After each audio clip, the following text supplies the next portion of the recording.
You see, something's going to happen. What? What's going to happen? Something wonderful. What? I understand how you feel.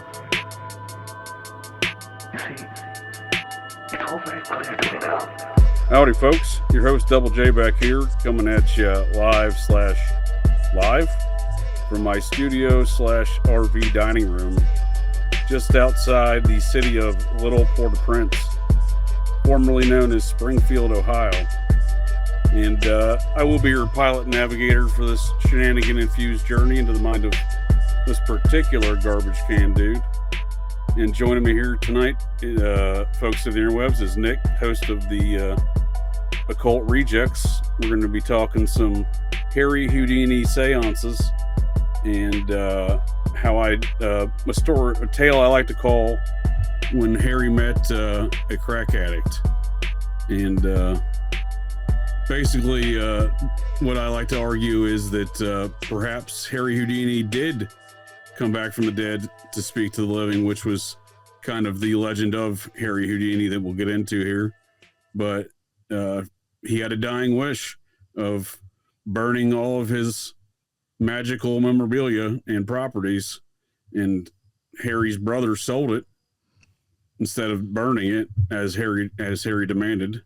And so his dying wish was to burn all of his property, and that later did come to fruition. And so I argue perhaps the seances for Harry Houdini every year are way off base. Those folks who conduct these seances in many cities across America, I think, are way off target as far as the application of what they're trying to achieve. You know, they're trying to talk to Harry through some sort of magical seance, apparently, when I argue perhaps you just need a crack pipe and a ancient mound site in which to contact Harry. But Nick, appreciate you joining me here this evening. Yeah. For when Harry met a crack addict. Yeah. I can't. I'm really looking forward to this. Welcome. Yeah, thank you for having me on, man. It's always a pleasure to hang out with you, JJ. I appreciate it, man. Thank you. It's an honor. Oh, for sure. For sure. Now, we were briefly discussing, I appreciate you joining me here. I know you got a lot of far more magical and mystical worldview than I do myself. So I figured you would have some interesting takes on the subject here of seances, spiritualism, folks communicating with the dead and whatnot. And I'm not going to say smoking crack is like demonic possession, but I mean, like, when you're starting on them heavy drugs like that, you're channeling something, in my opinion. So I'm just saying, I in some regard, I feel like, heavy drugs are some sort of gateway into some other dimension. And maybe Harry Houdini's hanging out there in the crack dimension. Who knows? I don't know. Just saying, it's I'm open to these ideas, but I figured you'd have some unique perspectives given your especially your affinity for the occult. When it comes to drugs, especially, I do question, like, how dangerous that might actually be. I just I know a lot of people who use they'll use drugs to think that, I guess, they're getting some sort of magical effect or whatever. But, the whole thing is, it's just my opinion. If you're going to mess with magic, you're going to have your eyes closed pretty much, probably anyway. When you're using those drugs, you're waking up and you've got your eyes open. So it's not my opinion. It's not actually the same magical experience they think they're having. So I guess what I'm getting at is that, like, sometimes I think drugs, in a way, might tap into things in your brain that could maybe kind of give the effect of demonic possession. Like at one point, Sure. with the book The Goetia, I totally agree. When Crowley first, I think, when he first, had something to do with the Goetia, and he put out the Goetia, he had like a forward or something in there, or he mentioned at the beginning. Can you hear that, the dogs, or no? Can you hear anything in the background? Or anything? No, dude. You're coming in loud. All right, no, that's all right, because it's extremely loud. The video is a little pixelated, but the sound seems like it's over. In the beginning of the book, he does state in the beginning, and he has changed his mind, and then I do think he went back to his original statement that he thought that demons were actually just things in your mind. Like they're just parts of the brain that you're going to end up tapping into, or, you know, something that's going to have a control on you.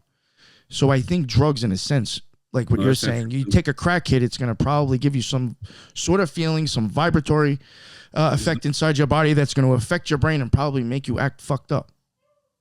You know? I don't know, something like that. Yeah, that's kind of where I'm at with it as well. Yeah, for sure. I'm not saying like smoke some crack to be prognosticate some stuff. I'm just saying like you're going to evaluate things differently in that environment when you're smoking on that crack, I think. Oh yeah. Or PCP, you know, I don't want to be just restrictive to crack, you know. PCP. I mean? Oh jeez. So LSD, you know what I mean? Whatever you got. I will have to say those ayahuasca folks, the folks who go to the jungle and you drink that tea and puke everywhere, they're out of their damn minds, in my opinion, but they're obviously in a gateway to something. Yeah. I will have to say, you know, I'm just admitting it, when I used to go to raves back in the day, I mean, it was probably a dozen times I might have done it, and probably like 8 of the times I hated it. I don't know why I kept doing it. But like I had tried dippies a few times, and that was, you know, the dipping cigarettes on like PCP or whatever the hell it is. I will say that when you get really extremely high off of that and wish you didn't do it, that's probably the closest. I hate to even say this, but it's still not the same. But it's very close to like almost a magical experience, because it, believe it or not, it does feel like you're separating yourself from yourself. I don't know how to explain that, but yeah, it's or as if like your head is not even attached to your body. I think anyone who's done a heroic dose of mushrooms has probably experienced something similar. I know I have on multiple occasions. To, you know, something similar to what you're describing, you know, an almost magical like experience of separating yourself from yourself, essentially. Yeah.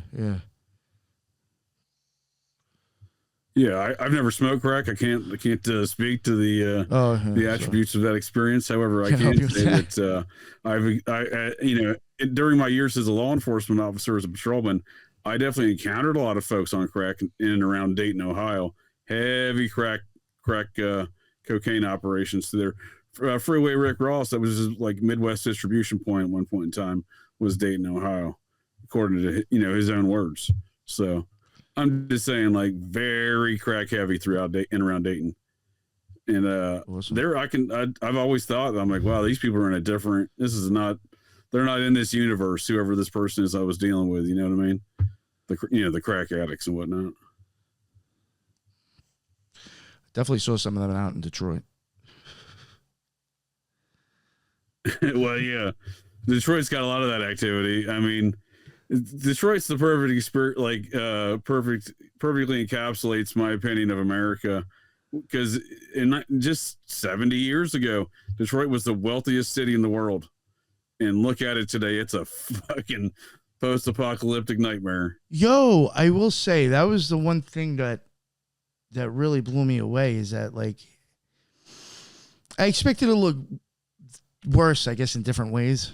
But, like, the one thing that really just stood out was, like, it's just a lot of empty houses.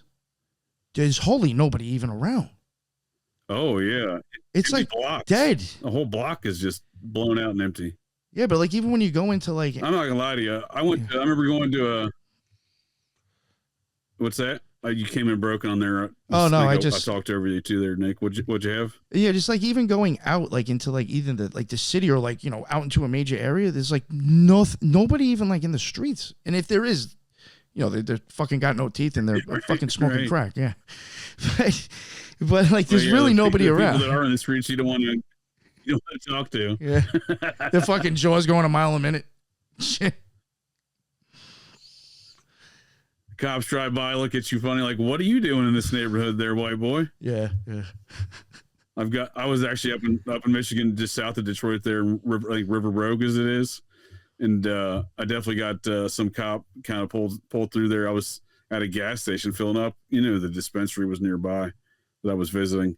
And the guy just, he had his window down. I thought he was gonna say something. He just kind of looked at me funny, kept rolling.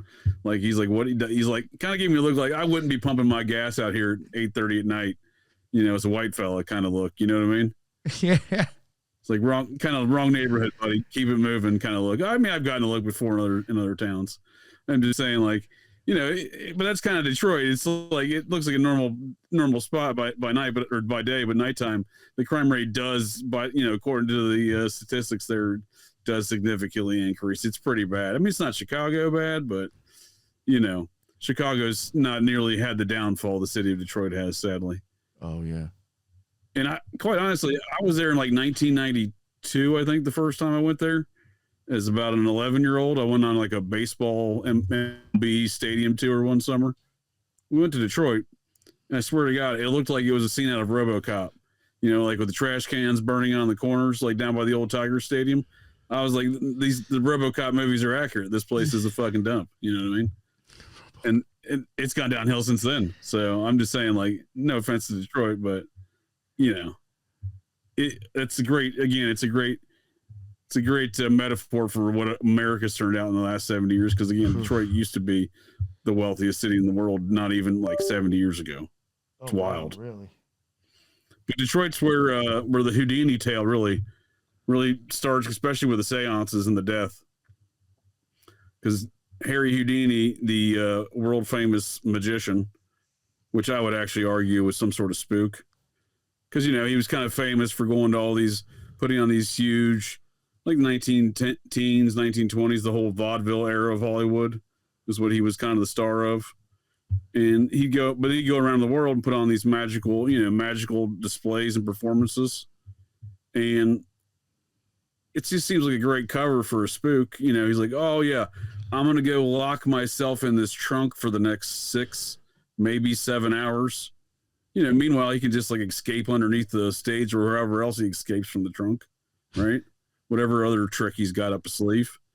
And he's going to go do spook stuff for the next 5 or 6 hours and he comes sneak back into that trunk, pop it open, like, ta-da, I escaped. Like, the whole thing just seems ridiculous to me, you know?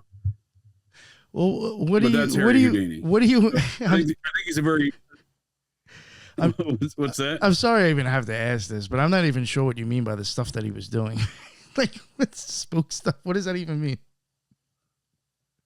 I don't know what that means. Spook stuff? Yeah, I just think he was an agent for somebody. Oh, you know okay. I was like, does that mean he's like killing people? Like, what is he doing? I had no idea, actually. Yeah, it's very possible, dude. I wouldn't put it past him. He's a sneaky guy, that Harry Houdini. He's obviously, I think he's doing. I mean, it's a great cover, right? You know what I mean? Like, you go lock yourself in a trunk. Everyone thinks you're in the trunk. You know what I mean? No one's like, you can go do whatever he wants to do. And everyone's at the show, right? You know what I mean? From the town or area that he's in. It's just a great way to get everyone distracted to go to a Harry Houdini show. Meanwhile, he's out doing whatever spook stuff. And everyone thinks he's locked in a trunk on the stage for a few hours. That's all I'm saying. It's just seems convenient. My opinion, some of these magicians are actually the real magicians. And they're just fucking scamming people. Like, I think, without a doubt, Chris Angel and David Blaine, they both ride the fucking lightning. For sure. Yeah. I knew Chris Angel's Those cousin. Guys are clowns. I knew Chris Angel's cousin when I was younger. And like even okay. His cousin. And I just through him, from stories from him, I had already, like, before I was even heavily into the occult, like, kind of already knew that he was. So it makes more sense. Like, when they do certain things in public, not for nothing, some of these things are actually like advanced magical trainings that they're actually just putting on in display in public and doing it in front of people. That's all they're doing, is just publicizing what they would be doing normally in their fucking house. So you're saying it's some sort of deeper ritual wrapped up in some sort of stage magician tomfoolery. Well, sometimes when they're actually in those things, they may actually be in there for a while. I'm sure maybe they have some, camera angled things or mirrors or whatever to where they may be able to leave. But when they put themselves into things for a few days, that's like shit that, like, those motherfuckers are going somewhere. They're leaving their body and they're publicizing it. Interesting. They're practicing magic in public. Which is that? What is that? You think that's drawing more drawing the attention is like? It's a way. It's a way. powering up the It's a way to ritual? boast. It's a way to boast too. You're just publicly announcing to everybody else who fucks with magic, look what I can do. You just get cred for that. Sure. That's all. Or Well, you're just luckily. okay. No, I think that's an interesting thought for sure, because I do think there's some deeper stuff, even the Harry Houdini stuff. Like I was saying before, I think there's maybe some, especially with these seances. I think there's a deeper occult situation going on with these seances with Harry Houdini.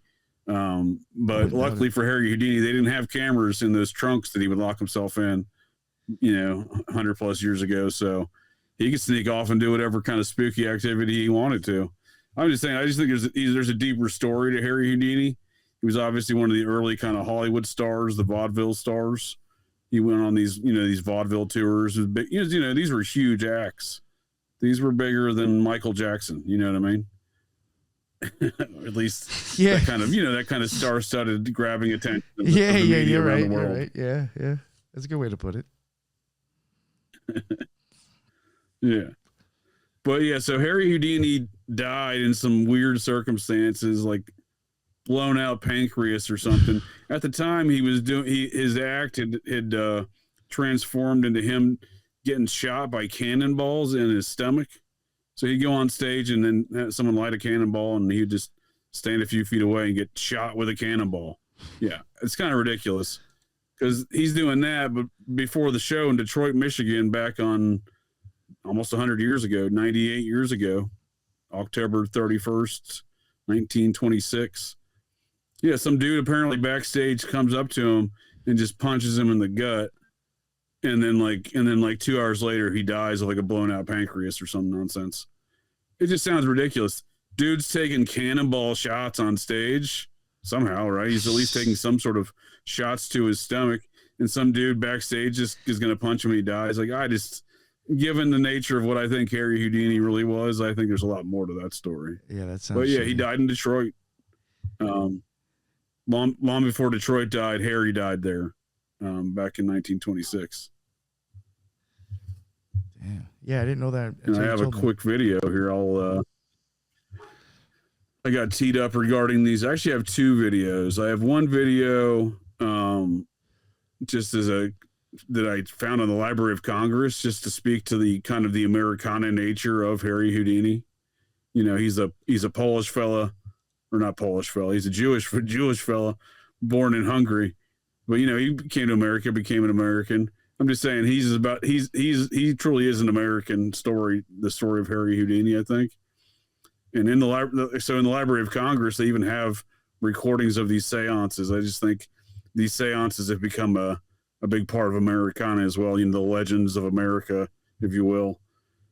And I just thought it was funny that the Library of Congress has the last seance in 1936. So Harry dies in 26. His widow, who he apparently gave a secret password to, saying like, hey, because he was big into spiritual, like kind of debunking spiritualism. He wanted to believe, I guess, in spiritualism, wow, okay, and the ability to communicate with the dead and whatnot. Yeah, he was kind of into it. There was a legendary kind of back and forth between him and Sir Arthur Conan Doyle, the author of Sherlock Holmes. They had a lot of back and forth on the subject. Houdini being more of the skeptical party in the matter, but he apparently gave his wife a password, like, hey, if people can communicate with the dead, because he built a kind of reputation on debunking folks on the spiritualism stuff. So I have no idea. But he also said to his wife, apparently, if someone can communicate from the dead, I'll do it. Right? He's like, I'm Harry Houdini, I'll do it. And so apparently gave him a password. I think that password may in fact have been crack cocaine, but I don't think it's ever been declared what that password was. Is there anybody with the name of Hunter involved in this? So that's part of the legend. Right? Thompson or Biden, either one. Does a Biden show up at this crack? Let me pull up. Let me pull up this video here regarding some of the legend of these seances. So for the 10 years following his death, his widow would have these seances at the top of the Knickerbocker Hotel in Hollywood, which is like an infamous old Hollywood hotel.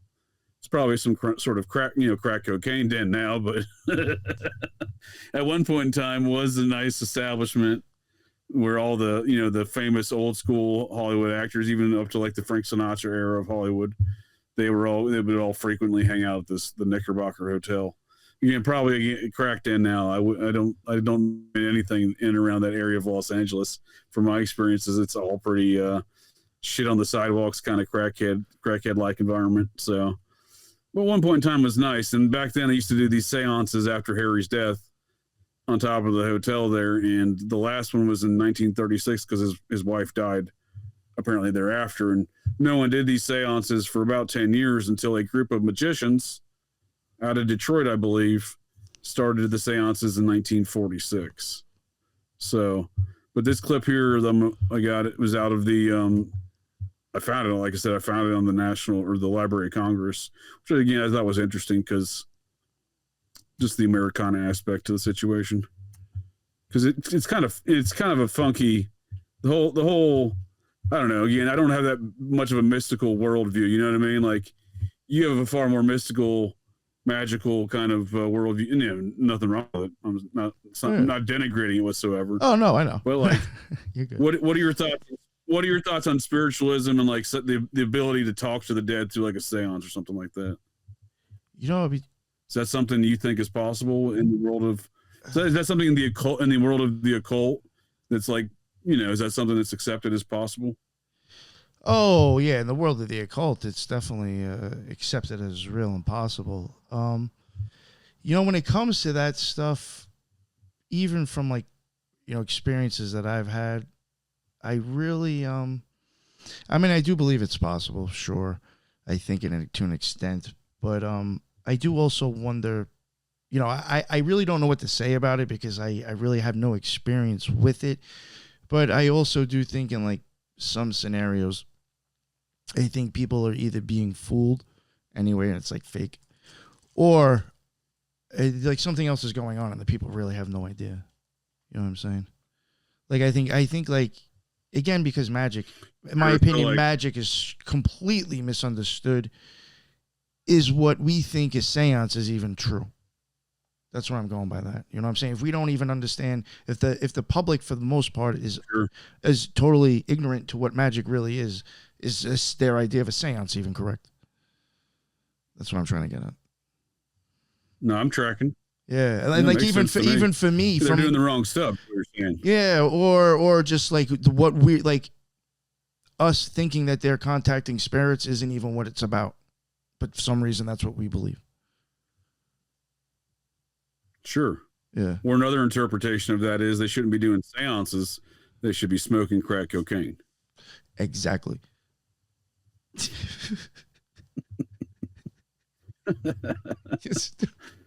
Well, I think a lot of the ideas of ghosts and spiritualism now, like our modern era spiritualism, comes from folks like Zak Bagans, the bedazzled jean wearer running around TV looking for ghosts. Oh, God. I think they've really set the stage for what people think of spiritualism today. Because I don't know. Again, I'm not for it or against it. I'd be willing to believe that folks can communicate with the dead if I saw evidence of it. But like grown men run around on TV and night vision cameras screaming about stuff, it's not evidence of anything. But grown men run around on cameras acting the fool. So yeah.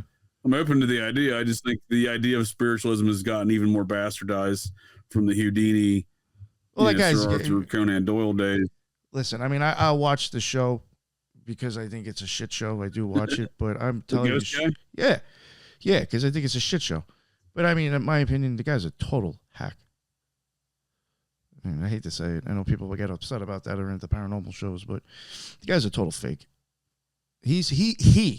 And I'm not. And he's got a big fan base, huh? Oh yeah, well I hope so because he's a fucking occultist. He should have a fucking cult following for fuck's sake if he's not doing it right, Sure. He this is my opinion, and it's just it's not that I say this about everybody because there are people that I've even thought were, and once I kind of had a conversation with them, I was like, you know jack shit about the occult actually. This dude, like, I do believe he's seriously into the occult and has had magical experiences. I mean, there's nothing anybody can tell me about Zak Bagans that he hasn't. How can you decipher that? Is it the bedazzled jeans? Yeah, it was the Affliction t-shirts. Affliction t-shirts. Oh, dude. Yo, so he's got a museum in Vegas, and he's got a Harry Houdini seance room there, and I got a clip on that here too. He's also got the Oddfellows. He really is at the heart of all the spiritualism these days. Yo, have you realized his last 3 or 4 seasons, I don't think that guy goes anywhere unless there was supposedly some sort of ritual seance done there. He's like blatant now. It's just like it's a constant now with him. People don't realize what the fuck he's doing. Like, the seances. Either seances or rituals been done here. I'd say probably 9 out of 10 shows he does. Almost all of them have that connection now. A lot of his shows. That's interesting because I suspect these Houdini seances are some sort of ritual thing amongst occultists. And again, he's got a ritual. He's got a Houdini room in his museum in Vegas. It's built at a old Masonic lodge. Part of that museum was the property of part of an old Masonic lodge. I think he has an Oddfellows lodge. I just think that's interesting as well. He has a remake of the Oddfellows inside his museum. Or maybe it's an Oddfellows lodge? Yeah, man. Yeah, this guy, it's like, I don't know. I mean, it's blatant to me, but it is what it is. Sure. In my opinion, I just think it's sometimes... Funny he's got a Houdini room. Yeah, that's interesting, right? I even think... yeah. Well, if you really think about it, both of those, I do think there's actual legit ghost hunters out there, you know, but both of those things, pretty much, if you're big time, you're a scam artist. The ghost hunter's probably a scam artist because they're making up shit to keep people coming, and the magician's a fake too. Ghost TV dude and stage musicians. Yeah, they're both fake. And they got people convinced the shit's real, or at least it entertains them enough to give them money. Absolutely. No, that's solid points. I'm going to pop these videos on here and see what folks were saying in the chat because I have not been paying any attention. Oh, I didn't even look at it. Shit. But no, that's an excellent point that you make there, Nick. I think, again, I don't have a great knowledge of the subject. But when I look at what's going on with these Houdini seances and like the folks involved, I'm like, there's got to be more to this. This isn't just some sort of kitschy thing that folks do as a hobby. It's weird.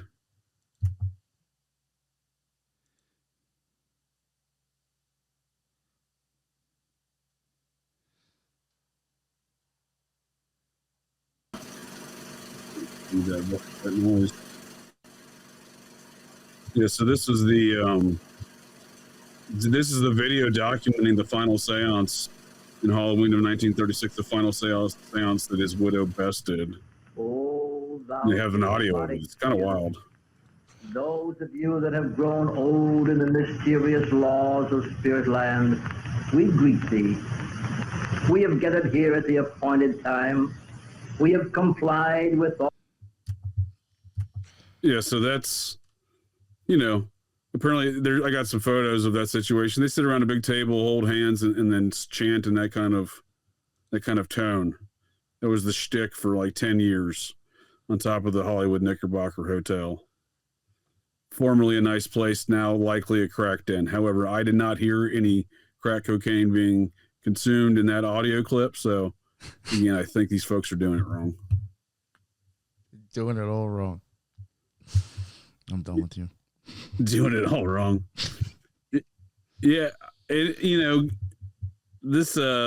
fact, you bring up some good points about this Zak Bagans fella, because I saw where his property was being, built on, some occult, real estate apparently. And, the dude seems to be into some weird occult stuff. So again, I think that to me, it kind of speaks to the, whatever, there is some weirder stuff going around this Houdini subject. It doesn't seem like a normal thing to me. Like, I definitely find it to be strange. It's not even just like, again, it's not like, oh, I do this as a hobby. I try to communicate. Yeah. Every Halloween I get together with friends and I try to talk to Harry Houdini. Like, what? That doesn't sound like, if someone told you that, like a friend or family member, you'd probably be like, oh, you might want to get help. I don't know. I'm just saying, like, that's might be one of my recommendations to folks. Like, yeah, don't find a better activity. That does not sound productive. I'm not judging people. I'm just saying like that doesn't sounds like a weird hobby. That's what I'm saying. I feel like you must be into like some weirder occult stuff to be into this stuff. I don't know. Could be wrong. Yeah, could be wrong. But Zak Bagans and his bedazzled jeans and affliction t-shirts, that doesn't help my opinion any. I'll tell you that much. And some of the people he's worked with have said some horrible things about seance room.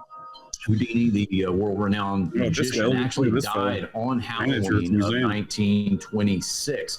And throughout his career, he had a lifelong fascination with the afterlife and the paranormal. The 1920s were a time that mediums were really starting to come into vogue, psychics and the like. And Houdini was constantly looking to either validate them or debunk them, not necessarily because he was a skeptic, but because he wanted desperately to believe. So he had a pact with his wife, who was also his magician's assistant, Bess, that whichever one of them survived the other's death would pursue contacting them in the afterlife through seances in a room much like this, with a Ouija board and a medium present. And for 10 years after Houdini's death, Bess actually tried to contact Houdini once a year.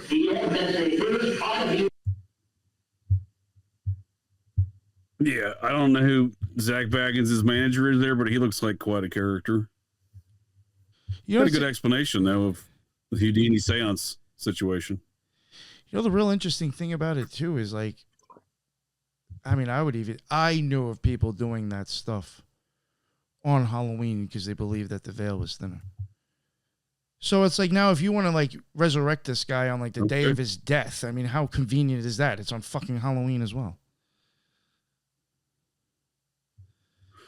For sure. Yeah, so, I just find that interesting. The occult principle, then, is what you're saying.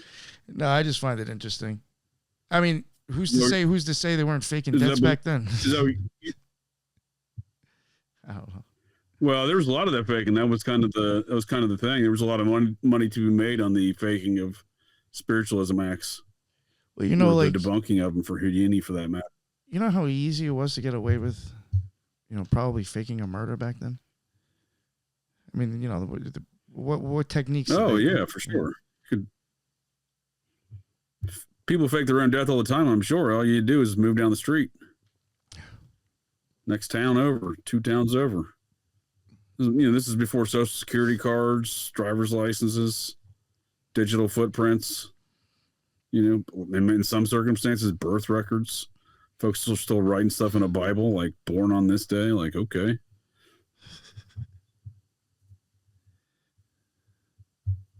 Wow. Quite honestly, we were talking beforehand. I wasn't really familiar with any of this Houdini stuff until one day I discovered an incident involving my former childhood baseball teammate burning down a large collection of Houdini artifacts, courtesy of smoke and crack. But I looked at all this stuff, and I was like, wait a second, this Houdini stuff's wild, because it really is a big part of, again, Legends of America, kind of, the stories of Americana. And again, it's not just occultism either, because, the craze of escape rooms, I think it's kind of died down, but all those, we're going to lock you in this room and give you a bunch of clues. You know what I mean? Yo, you know what I thought was weird? I went to escape room once. The number one escape room is a Houdini escape room. Number one escape room right here. The Man from Beyond, Houdini Seance Escape Room. So this is very popular. This is a very popular thing, not even just in a small occult community. It's a popular thing across, again, anyone who would go to an escape room. I don't know that I know anybody that's gone to an escape room, but given the volume of escape rooms, they're either a great money laundering outfit, or people really enjoy escape rooms, or both. It could be both of those things also. I went to one once with my nephews, and I thought the weirdest thing about it is that there was... You've been to an escape room? One time. I went with my nephews. I was going to say that before. And the weirdest... Did you escape? No. I wasn't even feeling it. I was just like an extra person. they the one thing I did find weird is that like you had to go through a bunch of different rooms actually. Each thing that we went into either had some sort of like, there was one, I can't remember what fucking book it's out of, but it is like a legit like drawing or emblem out of like, I think like 1700s or 1800s, like a cult book. I can't explain how it looks, but if people saw it, like the guy's like this, and then it's like reflected on the bottom. Like that was in one of them, and then like every room either had like some sort of like actual like real art or like some sort of symbol in it. And I was like, what's the odds of like every room having like some sort of like occult shit in it? You know. Was it just throwing? Were they mind fucking you? Like, well, no, it just makes you wonder. Like, were they just throwing it in there because they know it just might make it look cool, or did this person who owned the place maybe interested in that shit? Right. It's a good question because I could see folks tossing up like an eye raw or something like that and be like, "Oh, that looks fancy." Yeah, or like, "Oh, that will look cool." But then you would see something like that, be like, "Whoa, what's going on here?" Yeah, but like some of the other things, like I just thought it was weird that every room had something like that, and some of the I was just surprised like that when I saw that one piece. I was like, damn, what's the odds of them having that in here? And like just like, oh, we'll just pick that as like something. I don't understand. Sure, I could see something like that going down for sure. I don't understand. I don't understand escape rooms generally. I mean, you don't understand the craze. You know what I mean? It makes no sense. Why would you want to get locked? I mean, like, why would you want to get someone to lock you in a room? Like most of the time, people don't want to get locked in. Folks in jail don't want to get locked in there. I mean, that's not a very fun escape room. No, but I see it as being like great money laundering operations for sure. Oh, I bet. My favorite escape room though was there was some fellow that he put a chain around the front door to the escape room, so the employees of the escape, and then threw some notes in there. It was all caught on surveillance footage. He locked the escape room employees into the escape room, like lobby, and like threw them notes like how to escape. That's my favorite example of an escape room. That is great. That is you never seen that? The dude locked the escape room employees in the escape room. No, I believe he got arrested for it. Oh. Should be. In all honesty, it should be a crime. Did they get out? Yeah, I think so. I think it took him a while. See if I can find it real quick. It's a pretty good one. It's totally off topic, but it's definitely worth watching. Just for the comical aspect to it. Yeah, that's some funny stuff. I mean, I guess I really could screw your whole day up and probably piss you off too if it happened to you. Oh, I mean, you don't want to get locked in a building when the building caught on fire. A lot of stuff could go on. Oh, yeah. I mean, I didn't think of that. He locks him in. He throws him a note.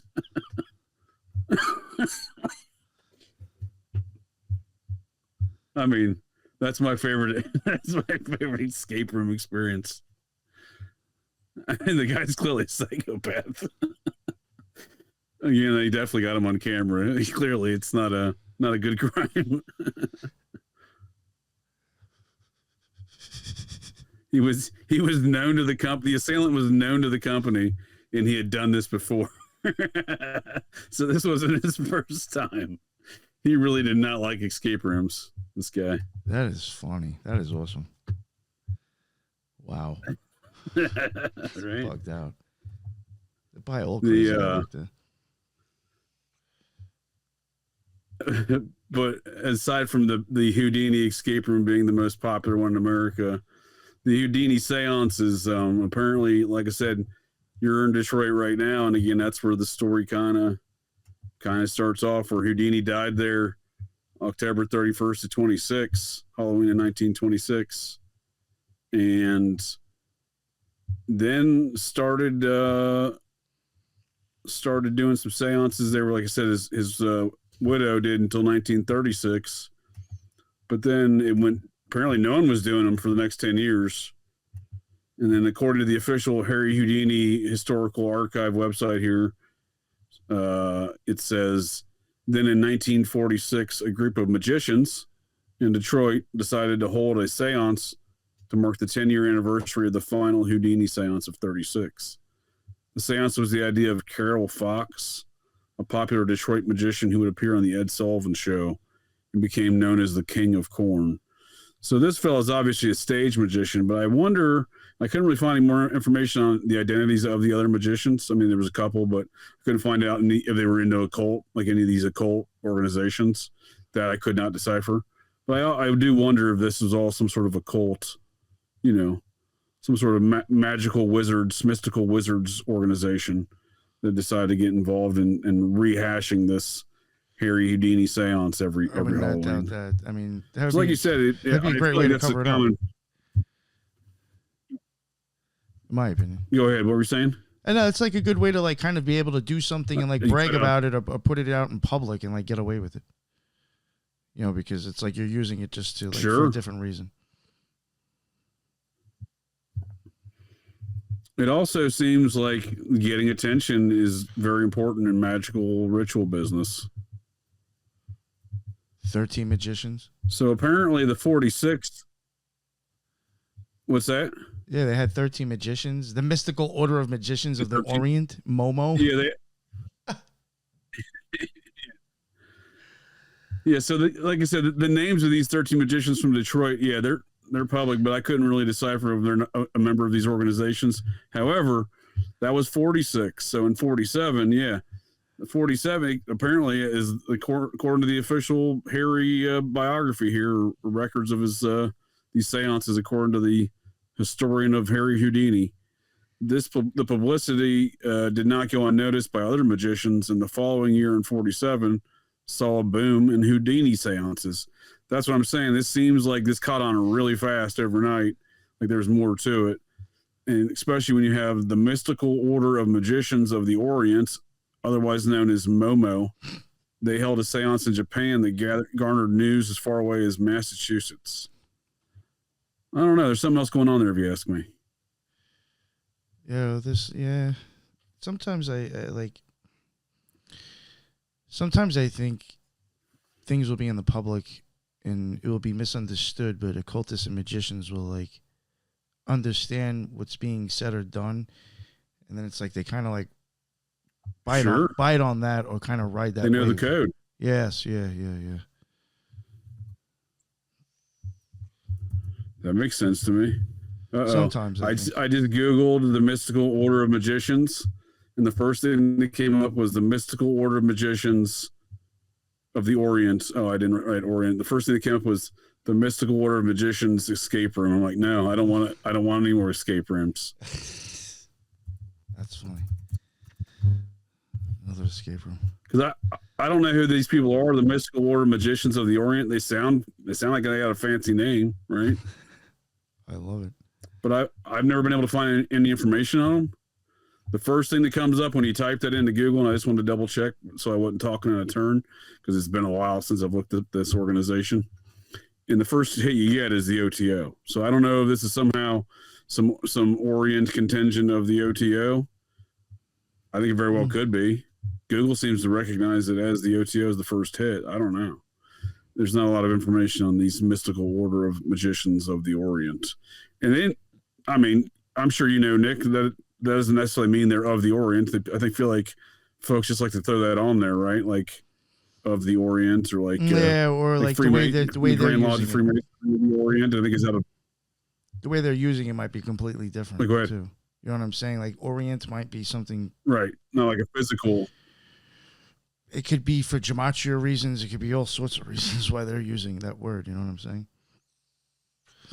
Like it's, you know what I'm saying? Could be like the lineage of their philosophy or magical teachings. Yeah. Like I think that Freemasonry organization out of France, I believe, they call themselves of the Orient. I think everyone's got a claim for their magical teachings going back to some ancient time and some ancient land. Joseph Smith, ancient Egypt, no different. Regardless, it seems like occult folks caught on overnight with this stuff, though, right? With the seances. Yeah. Did you ever hear of, and again, it's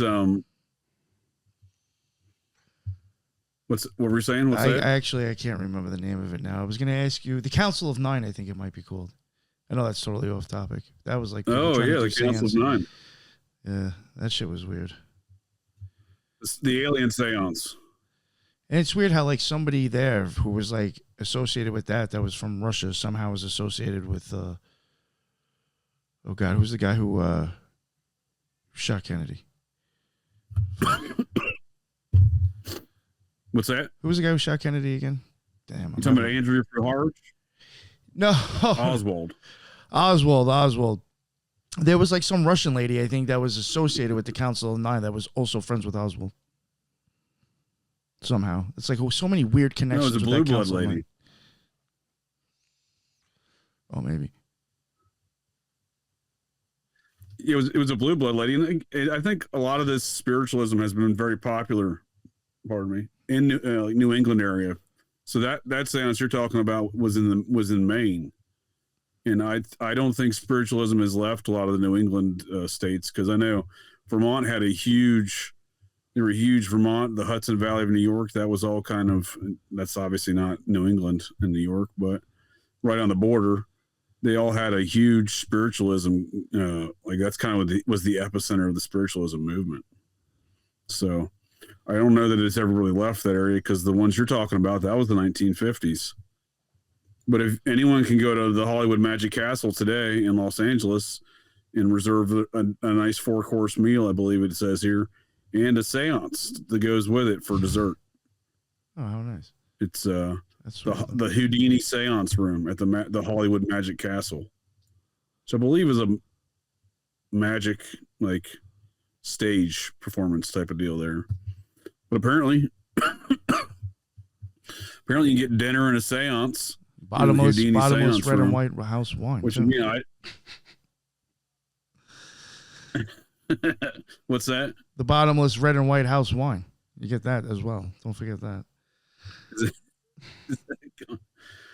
Sounds like quite a deal. You might leave the place, haunted by something, but at least you get a nice dinner in there. Yeah, again, I honestly didn't know that this was such a big deal, because there's a famous Houdini seance in Petaluma, California, literally from coast to coast here. This is another California example. This one's been going on since 1964, every Halloween. And you can see photographs from older instances of this specific one here. And it's become a real staple of the culture there, where they have this big Houdini seance situation every Halloween. I think that's kind of interesting. Well, again, you remember how I was saying, like, that fit perfectly that his death was on Halloween as well, because it's like, if you even want to do it on the anniversary of his death, it's on, like, supposedly one of the best days to do that. That's interesting to me. I guess, it could be total coincidence, but it's just interesting. Sure. Enjoy magic among the spirits at this Houdini Halloween seance in Iowa. Apparently they did theirs on the 30th. They didn't get the memo that shit goes better on the 31st. But I think it's interesting that a brewery, right? Like, just speaking, because there was a comment earlier about spirits literally being spirits kind of deal, right? But I just think the whole mixture of drugs and this altered state of mind situation, they go hand in hand. So I feel like, I would expect a brewery to adapt the Houdini seance night. Well, it could also, God knows where, Kelowna, Iowa. Is that a real place? I would actually argue this is a fictional place. I've never heard of it. It alleges to be a real place called Kelowna, Iowa. What were you saying there, Nick? I apologize. I think even just alcohol being served, and if you get a little buzzed, I guess. I mean, I would even think like your senses would be like influenced, easier. Like, I just feel like that's even putting you in more of a state of being fooled. For sure. And for $15 purchased in advance, you can do that in Kelowna, Iowa, if it's a real place. I totally agree with you, though. Again, another place that claims to be real, I've never heard of it, and charging $36. This is a lucrative enterprise, these Houdini seances. You know what I mean? This one's $36. It's going on tomorrow, and anyone in and around the Mineral Springs Hotel in Alton, Illinois, the American Oddities Museum, feel free to stop by and tell them they're price gouging them $36. The other folks are charging $15. It's ridiculous. I could see this being very profitable. I could see this being very lucrative enterprise. When we start hours, man. It's the paradox. It's what's kind of the paradox of Harry Houdini. He was out there debunking these spiritualism things. His whole situation has become into this spiritualism situation. That's obviously some sort of gross, abuse of the name. And, again, I just think it's a little ridiculous with what this has gone on to. This is, I think this is surpassed bedazzled Gene level of ridiculous is what I'm saying.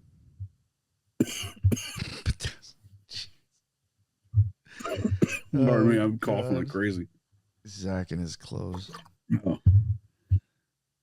Zach and his jeans. Yeah. You're gonna like this one, Nick. I specifically selected this one here for you. The official. Now, so there's an argument now. What's an official and unofficial? That's how ridiculous these seances have gotten. But here, this one was from the official, the quote unquote official Houdini seance on October 31st, 2012 at the Masonic Temple in Fort Worth, Texas. Thought it was going to be in Detroit. Sounds like quite an event, huh? At a Masonic Temple. Seems like a convenient spot to host such an event. Yeah, right. I'm sure it made some good money too. For magical purposes. Oh yeah, I don't know how much. I couldn't find how much they charged, but if it was north of 15, I mean, well, someone's got to tell them they're price gouging. There has to be at least bottomless, I just think, bottomless wine involved there for more than 15. Bottomless wine. I want a 4-course meal, my personal medium, and bottomless wine, please. If you can't honor what the Magic Castle does, I don't want any part of it. No, I think, I just think that, Freemasons build their buildings in other circumstances on mounds. But I think they choose these locations for occult purposes. So I think having such a silly, ridiculous, having a seance on such a location may in fact be some sort of, occult situation altogether. I just think, if you want to think there's more going on to these Houdini seances, having it at a free Masonic temple, I think you're right on. It's what I would expect. You know what I mean? Yeah. That's funny. And then you get into the official and unofficial, and it's seemingly pretty arbitrary what is or is not official. From what I gathered, it was if you had like official Houdini artifacts, then it's official, and if not, then maybe not. And or this guy named Sid. If Sid or his son now basically is the gatekeeper, it seems maybe. This fellow named Sid who did seances for like 65 years. He seems to be the guy who rubber stamps what is or is not official. He's dead now, but his son is taking on that task, which again just speaks to this whole network of tomfoolery and like circus shenanigans, if you ask me, surrounding this. If it's becoming like a generational thing, like, I don't know. I'm not going to say that it's a bad, objectively speaking, it's a good business move, I'm sure. There are a bunch of, bunch of jackwagons, if you ask me, with some questionable ethics, but that's a different story altogether. Business-wise, $36 a pop, that's a great deal. I don't even think they're getting bottomless wine for that. They're really raking in the money. Yo, and that one, all of them, even West Virginia. Not all of them, I guess, because this one isn't. But again, that one was on Halloween again.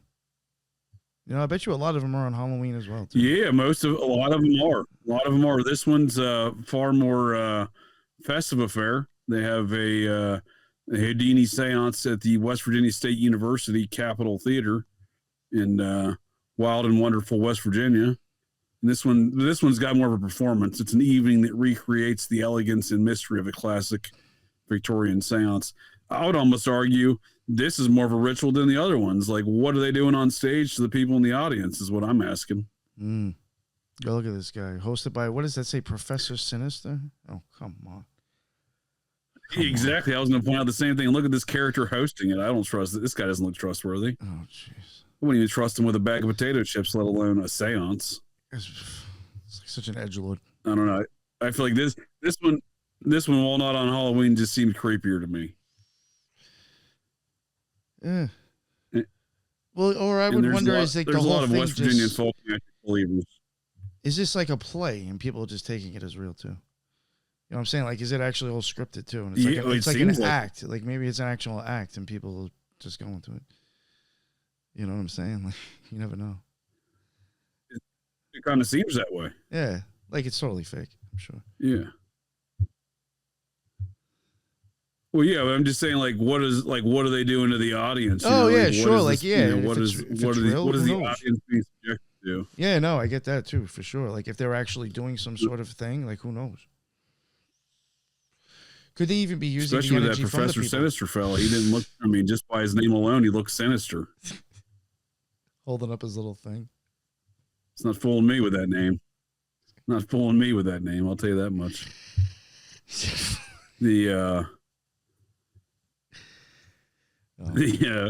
So this one's getting closer to New York City. The final seance, which again, there's the official seance, unofficial. Then there's a lot of folks using the term final seance, which according to the Library of Congress was that seance with his wife there in 36. There's his widowed wife. But this one's touting another tavern museum. I'm assuming there's alcohol involved, spirits involved. They've even got some ghost guys from TV here at this one. Guy from Ghost Hunters. Wow. Are you familiar with this fellow? Ghost Hunters? Yeah, I know who he is. Yeah. That's funny. Yeah. As they recreate the final seance to reach the world's greatest magician. See, again, recreate. I mean, it's probably just a fucking act. Yeah. And they're doing it in May. This one's in May, though. Look at that. May 20th. I'm not stopping in Rahway, New Jersey, regardless of the time of day or year, whatever it is. I'm just not stopping. It's not exactly a nice region, is it? I have no idea. I've never been there. I couldn't even tell you where that place is. It's not Newark, but I mean, it's not that much better. I don't stop at red lights in Newark. I also don't drive through Newark anymore. But back when I used to drive through Newark, I wouldn't stop at a red light. Get out of town. This one's really interesting because they're apparently doing it at Houdini's childhood home in New York City, which I think that's kind of weird. The site of Harry Houdini's childhood home. This is back to the Halloween ones. This one is another original because I believe that one Sid fella, or his son, that is, rubber stamp. This one is good to go. Oh, wow. The original Houdini seance. This one you get a complimentary lunch with this one, though. And a magic show, and then the seance. So this was not a bad deal. Well, before I would say it's not a bad deal, I'm guessing this one's north of $50. New York City, free lunch, and a magic show, and a seance. That's going to be north of $50, in my opinion. But you're the New Yorker. You would know the prices better than me. Yeah. What's the going rate for a seance back in 2018? I'm sure it really ain't a complimentary lunch. You're probably getting screwed in the price for that, especially in the city. Pre-COVID money. What do you think? Pre-COVID money. What's a guess? I bet you probably $50. Yeah, at least, right? The 35, 50, maybe even more. Who knows? That'd be a good deal. I might go for that for 35, 50. Yeah, I might do that. $36 though. That other one in Illinois. No one's going to Alton, Illinois. $36 for a seance in Alton, Illinois. Get out of town. It's not even rubber stamped by Sid. Sid, this guy seems to be the gatekeeper of all Houdini. Now his son, but all Houdini stuff. This is back in 2010. 90-year-old Sid Radner has had a lifelong fascination with Harry Houdini, the legendary escape artist, magician, and possible spook who died on Halloween. He doesn't say that. I added the possible spook, but this fella, apparently, if he's involved, it's official, or if his son's involved, it's official, or rubber stamps it. If they're not involved somehow, it's not official. That's what I've gathered.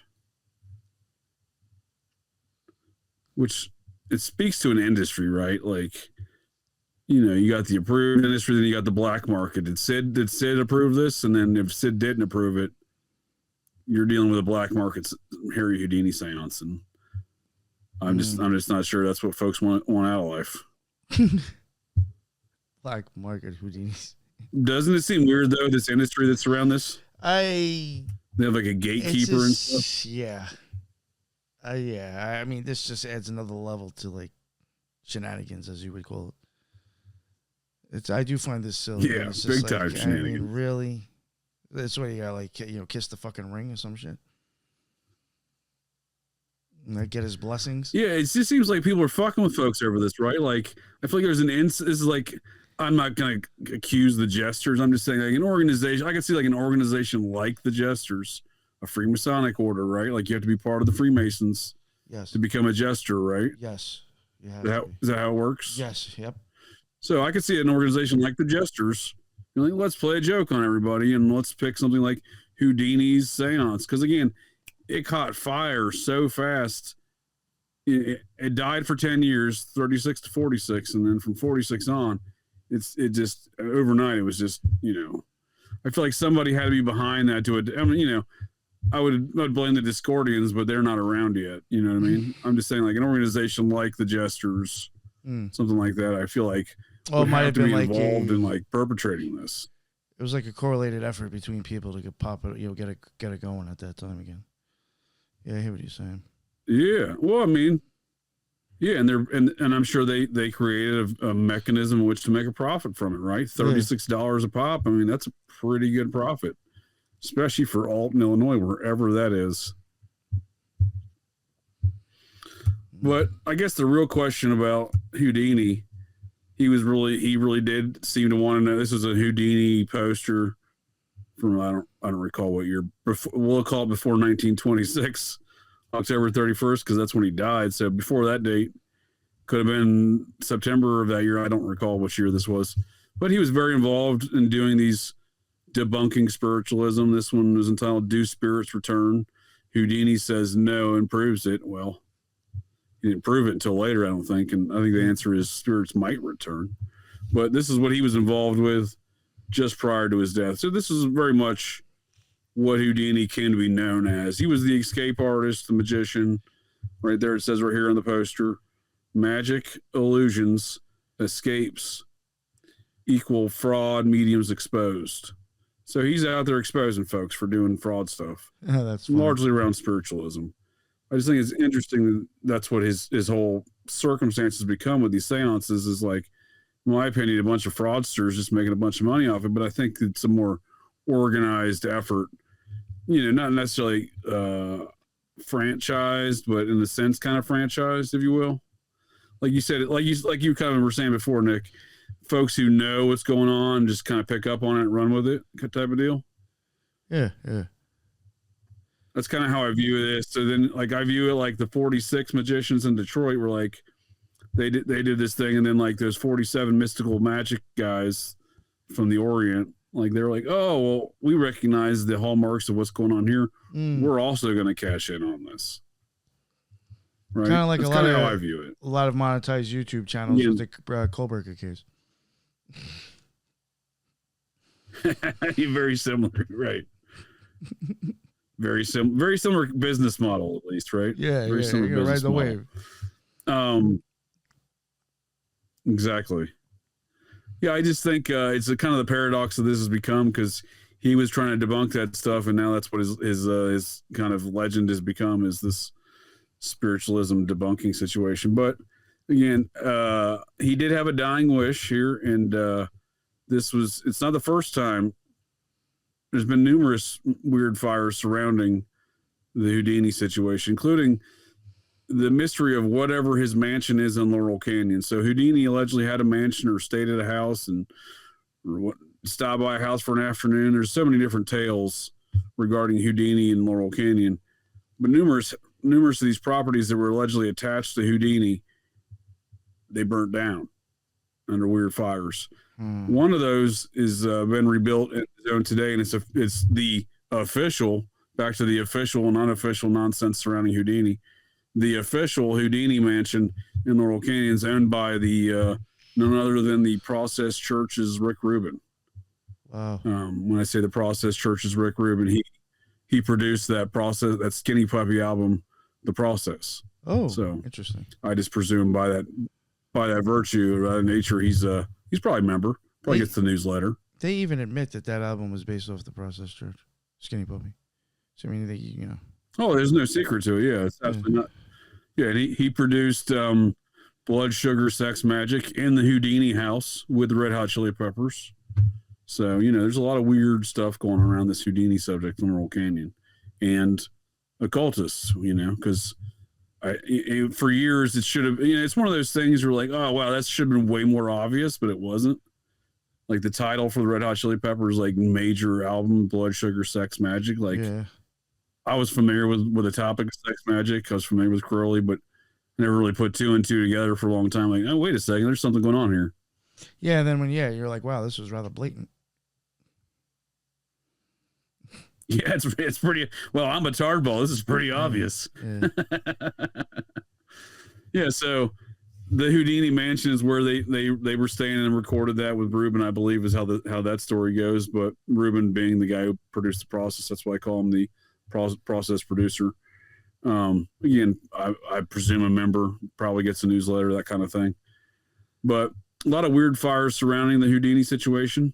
Again, his dying wish was to burn all of his stuff. So, and his brother sold it for profit. And, presumably the ghost of Houdini would not be very happy about that.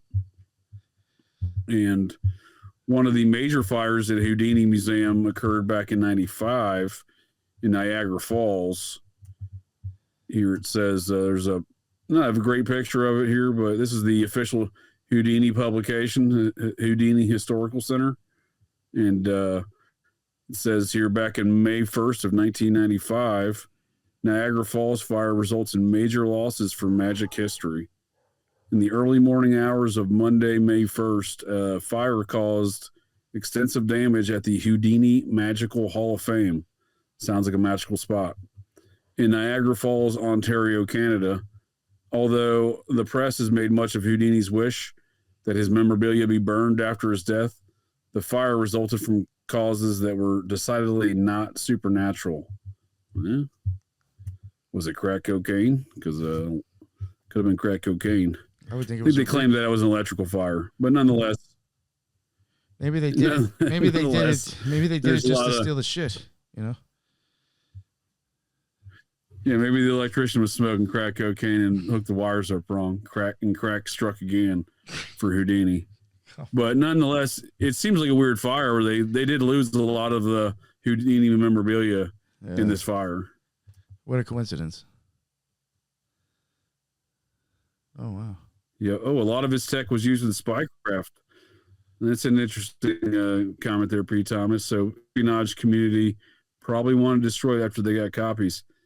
I think you're probably spot on target because I think he was doing a lot of spook stuff. Like I said, didn't realize that he had those kind of connections. I honestly didn't know much about Harry Houdini. I really didn't. And then one day back in the fall, I believe it was the fall of 2006, maybe spring of 2007. This article is from May of 2007. I'm working in Washington, D.C. in like one of those command centered, in a bunker type of deals, like the tiered levels, you got the big screens everywhere type of deal, You commonly seen in like Hollywood films, there's like some sort of crisis going on. There's a command center. There's all these people at monitors and like theater style seating and these big screens everywhere, that kind of thing, like an operations center. I'm working in one of those. And the colonel I'm working for, he's from Cincinnati and knew I had been from Cincinnati and said to me, sees this article one day online and reading the Cincinnati newspaper or whatever, and he hollers to me from across the room, JJ, you got to come see this. And I was like, oh, Colonel, I'm busy. Why don't you put it on the big screen, like the front of the room? And puts on the big screen, and I was like, oh shit, I know that dude. It brings up this picture right here that I got here on the screen from the article, and that's a mugshot of the dude who I used to play baseball with growing up, who apparently fulfilled the dying wish of Harry Houdini via smoking some crack, which I think again may be the magical gateway in which to communicate with the spirit of Harry Houdini. Now, I'm not trying to put this guy on blast. He's certainly, I believe he's improved his life ever since then. But again, I do think this is an interesting tale of smoking crack, breaking into a mansion on that's located on a mound site in an area called Indian Hill.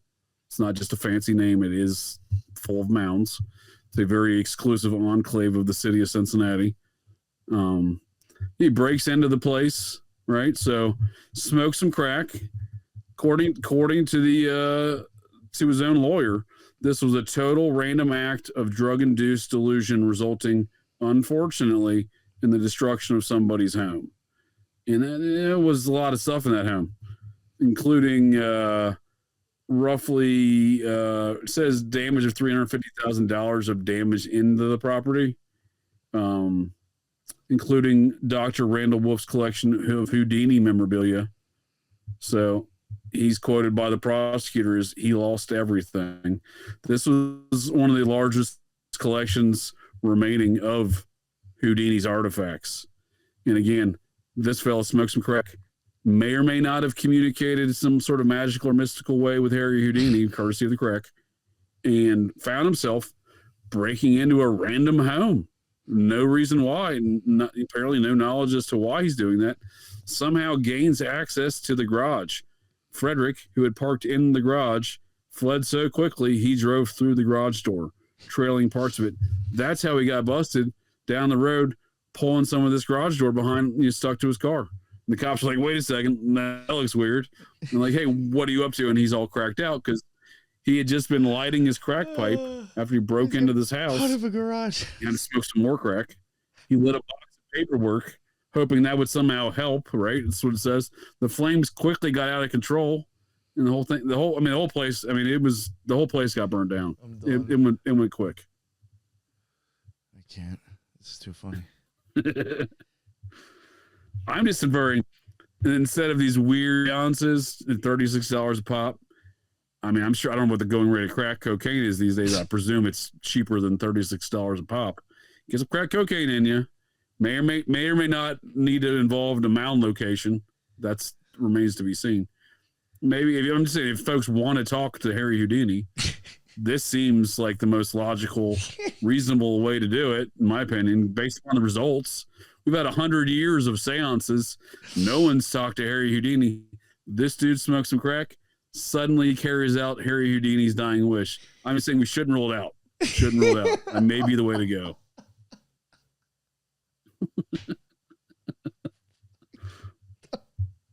Yo, you're shit.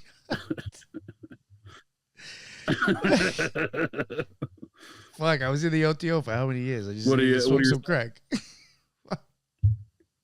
And smoke crack. You wanted that magical experience, just get that crack rock out. Oh man.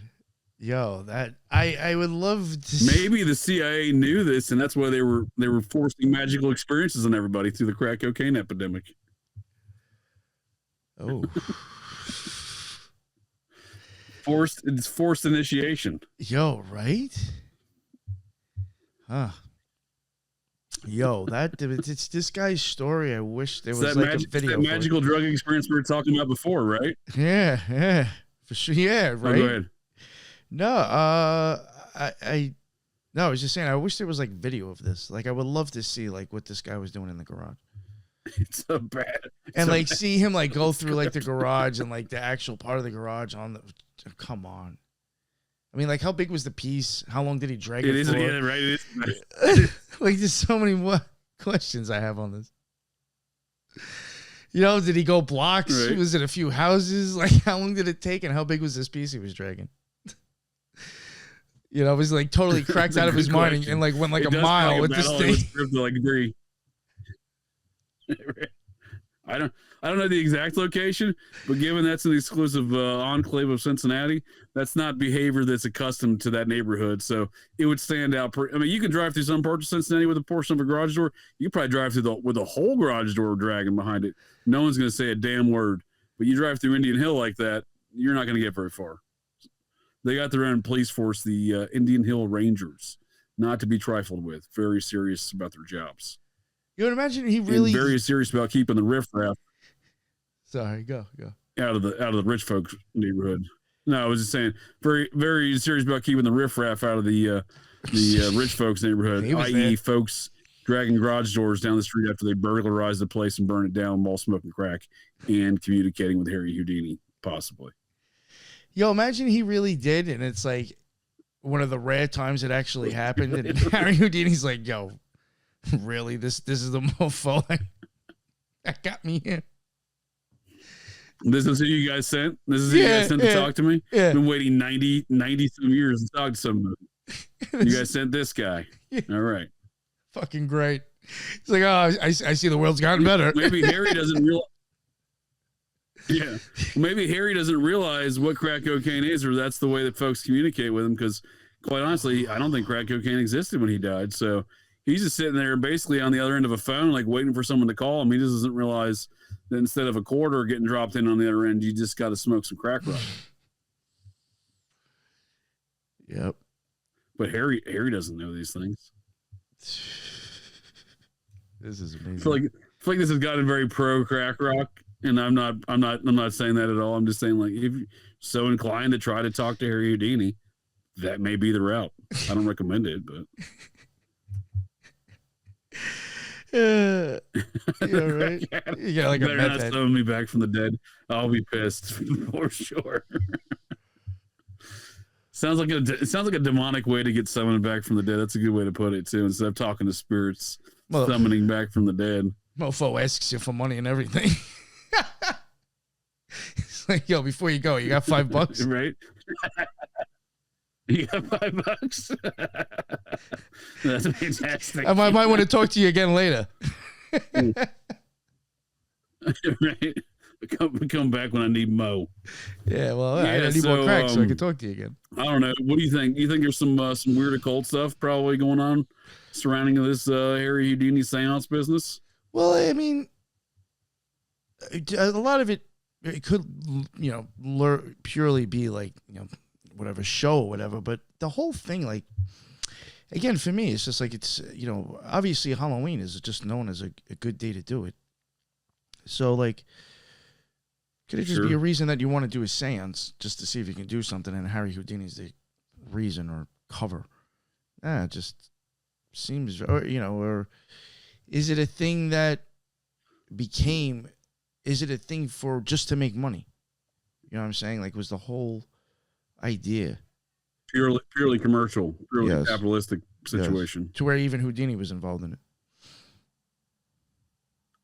Oh, I like that. So he's coming back from the dead, but instead of telling everybody, he's perpetrating this scheme about contacting him from the dead.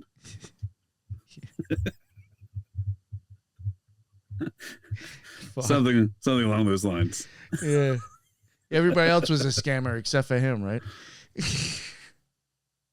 Right. No, I think it's a great scam. People are always intrigued by the idea of talking to the dead. It's a concept that seems to be timeless. It's always gone on, I feel like. Even the guys supposedly from Alcoholics Anonymous ran into that shit too. Before the alcohol or after? After they got sober, supposedly. Yeah. Interesting. Yeah. I think one of them was into it more than the other one. I know that. I just can't remember which guy it was. Yeah. I think one of them would do it in their house. Yeah, I don't know much about. Yeah, absinthe was big back then. I don't know much about Alcoholics Anonymous. I just feel like a lot of those drug rehab situations are just weird cults. I hate to say it, but I do. It may or may not try to contact Harry. I do think there is something behind AA, though, because how it's like once those places, it's productive, is what you're saying. Well, listen, not every single meeting is like pulling in money, but they do ask for donations or whatever. They pass around that basket because they have to pay rent. Sure. Once they have like a certain amount of months, like banked for rent, and expenses, the rest of it starts going up a ladder to somewhere else. Where the fuck is that going? Interesting. You know, supposedly it goes over here, you know, for the books mothership. And this and that. Everybody pays the mothership. That seems like it could be a very lucrative business. Once the money leaves the meeting place, it seems like it could start to become a lucrative business. Maybe, I don't know. Oh, it sounds like a very lucrative enterprise for the mothership, because AA probably just stands for Ancient Alien Cargo Cult. I just think all of these people are weird cultists. I feel like they all go in the same framework too. This at the root system of all these folks' beliefs is some sort of ancient alien environment, and as a result of that, you know, a lot of the health stuff surrounds that. I mean, the Mormons love multi-level health marketing schemes. I mean, yes. Mormonism's a multi-level marketing scheme. Isn't it legal in Utah? Scientology, you know, the OTO, as you've explained it to me, is a multi-level marketing scheme. Oh, it might be. Yeah, it might no be different than the others. I don't know. Yeah. But isn't I find it interesting that the way Utah it's legal. I think those things. Oh, in Utah, oh yeah, they love multi-level marketing schemes, big time. Yeah. See, P. Thomas says what's going on here. Cults are MLMs. Oh, absolutely. Reverse funnel systems, pyramid schemes, whatever you want to call them. I just feel like, because I mean, the Mormons love these health things. Again, like they got a couple of them in multi-level marketing scheme situations, these health-related industries and whatnot, and these, you know, kind of like Amway, but like they took Amway and like, you know, tweaked it a little bit Mormon style. I think that all of these things, so these health, I mean, the Process, Scientology, all these people, all these other cults, they all run health organizations or rehab situations, right? I mean, it's a very common thing. I've yet to, I mean, again, I don't know much about Alcoholics Anonymous. So obviously joking about the AA standing for ancient aliens. Astrum Argentum. But, you know, if it fits in line with the rest of them, I feel like it's probably something going on there, right? They're paying somebody off, it sounds like, right? I would just argue these are not separate organizations. These are all the hierarchy of one weird alien cult. Possibly. You think crack can make you talk to aliens too? It's certainly possible. Because I think aliens are demons. So, I mean, in my opinion, that yeah, you could probably talk to aliens. I don't think aliens come from outer space. Like I don't have any sort of inclination to even cause me to think that's a real thing. Everyone who perpetrates these ideas, primarily they all got started by kid diddlers. That's the whole L. Ron Hubbard sci-fi writers club of Forrest Ackerman, all Isaac Asimov, Arthur C. Clarke, Ray Bradbury. I don't know if he was a diddler, but the other two definitely were. All these people came from the same crew. These are folks that would later, some of these folks in that sci-fi writers club would later be associated with the start of NAMBLA. I mean, again, the ideas of these aliens in space come from people that I would at least declare to be some sort of possessed by demons themselves, you know, diddling kids. So I just think that they probably are talking to folks like the Process claim to be talking to, you know, the Watchers, right? You said the alien seance we were talking about before. They claim to be talking to the ancient Ennead, the Nine, or from ancient Egypt or whatever.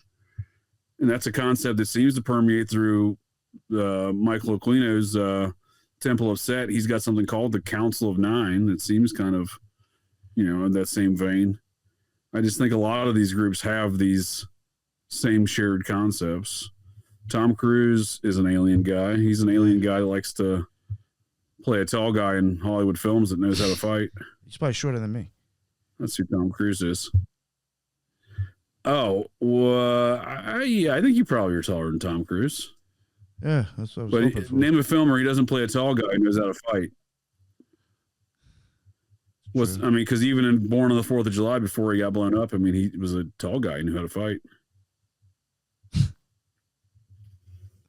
That's interesting. Yeah, they do pull it off. Just saying. Well. Yeah.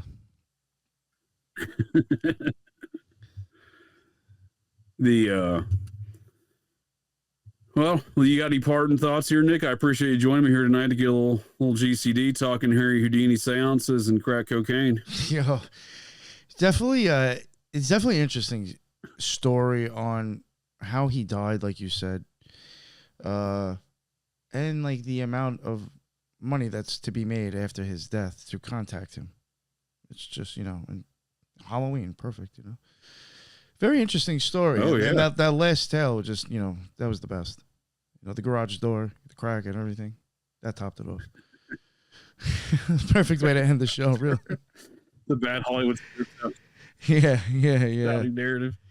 But something definitely, again, something definitely up with seances too. When I saw that pop on the big screen that day, I was like, holy shit, what is going on? I know that dude. He burnt down some shit. That's wild. So I vividly remember how wild I thought that whole story was when I first read it. So I definitely understand what you're saying. Wonderful stuff right there. But no, besides that, that's really about it. When it comes to seances, I'm a little iffy on the validity of those things, and if people are just doing something else and perpetrating a fraud. So right, seems that way, right? Yeah, I would think so. I mean, there could be numerous frauds going on there, numerous scams being perpetrated on folks, but like, I don't think there was ever like I think the people who started these ideas of seances all had this very enterprising look at it, like, oh, we'll make a lot of money doing this and fooling folks. Mm-hmm. Yeah, exactly. Yeah. Harry Houdini tried to stop that, and then he eventually just turned into that. Yeah, unbeknownst to Harry. Yeah. Someone might want to smoke the crack and let him know that his life arc has turned into a paradox. Oh my god, you're too funny.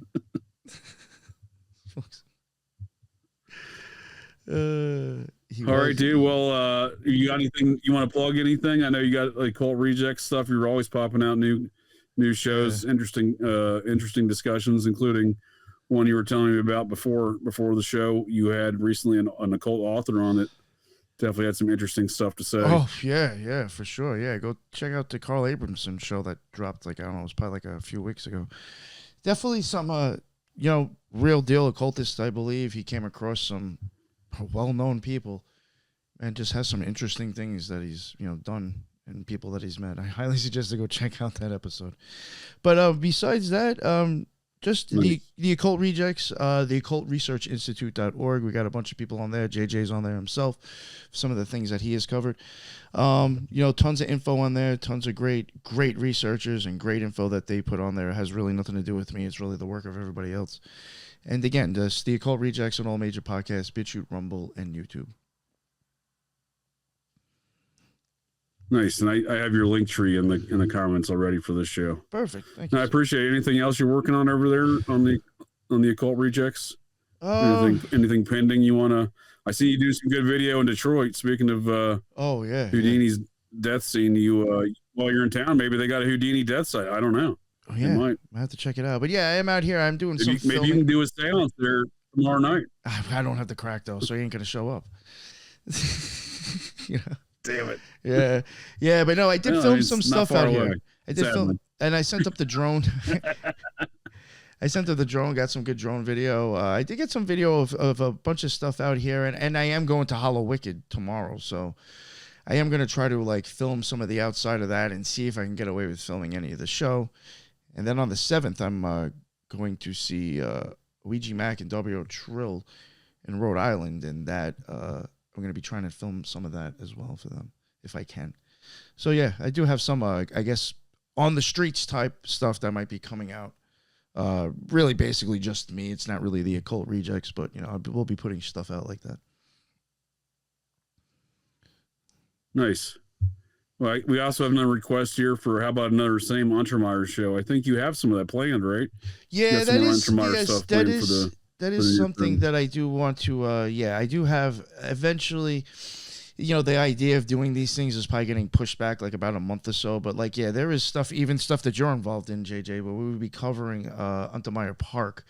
And there is I would say it'll probably be like an hour and a half, 2 hour, full video documentary. You won't see any of our faces. You'll just see videos, pictures, and us talking. I do have stuff like that basically ready to go. I just have to get the people to like narrate. But I got Washington, D.C., I got Nashville, I got Onamaya Park. I even got a bunch of stuff from Yale. I'm still not even done filming Yale. That's probably going to be like 3 or 4 part series. But yeah, there is a bunch of documentaries that I do plan on getting to eventually and using a bunch of different people from the Occult Rejects to do it. And I'm pretty sure JJ will be in a few of them. So, yes. Eventually within the next 6 months. Yeah, I'm looking forward to it. I know we discussed the Ultramar stuff. Yeah. It's just because of me moving now, I'm kind of like might wait until I actually get to like North Carolina next month to actually do that. Sure. Yeah. Sure. No, definitely looking forward to it. And I just put on the bottom of the screen as far as Operation GCD shenanigans. I just started Patreon, patreon.com/Operation GCD. It's also in the links to this show where I'll be doing some premium shows on there for a subscription. Doing this every Wednesday night here on YouTube, Rumble, and Twixter.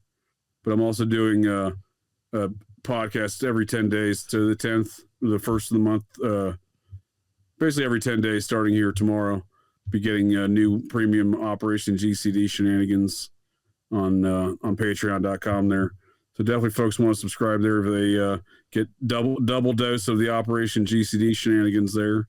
And definitely looking forward to doing some more projects with the Untermeyer Park stuff with you there, Nick. That's definitely a subject that I'm interested in. I see you just released that show too, which I think was a very informative show as far as that dropped today, right? I think. Some of the actual circumstances surrounding that location, as opposed to the narrative now of no cult and no cult activity that everyone on there, which is obviously it's just silly, is what that kind of narrative is. Oh, that's impossible. I would think just from the footage that I could show, obviously stuff was going on there, and stuff was built for a reason.